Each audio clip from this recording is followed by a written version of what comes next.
Did you know about a terrifying real-life case of demonic possession? In 2011, Latoya Ammons and her 3 children moved into a small rental home on Carolina Street in Gary, Indiana, hoping for a fresh start. But what they stepped into was a nightmare. From the very first day, something felt wrong. The air inside was heavy, suffocating, as if the house itself was watching them. Then came the first signs. Doors creaked open on their own, slow and deliberate, even when latched shut. At night, footsteps echoed from the basement, but no one was there.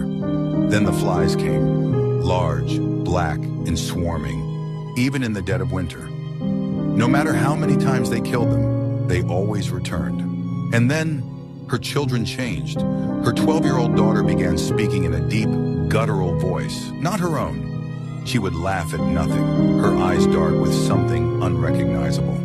Her 9-year-old son sat for hours, whispering to someone no one else could see. And worst of all, her 7-year-old was lifted into the air and hurled across the room by an unseen force.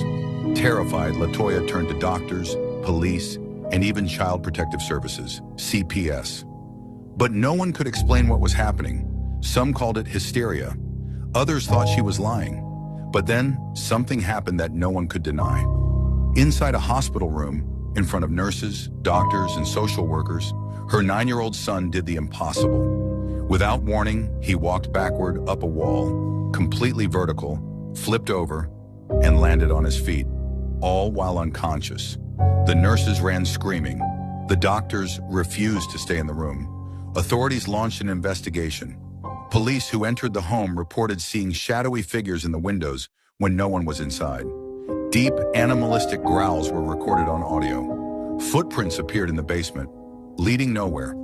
Desperate, Latoya turned to Father Michael Magano, a Catholic priest, for help. He performed multiple exorcisms, but the more he prayed, the worse it got. During one session, Latoya's eyes turned completely black, and her body convulsed violently. The house was out of control. The family fled, but the terror didn't end. Paranormal investigator Zach Boggins later purchased the home and documented its disturbing phenomena. But after experiencing something too terrifying to explain, he demolished the house completely in 2016. Yet even after the house was destroyed, some say the entity never left.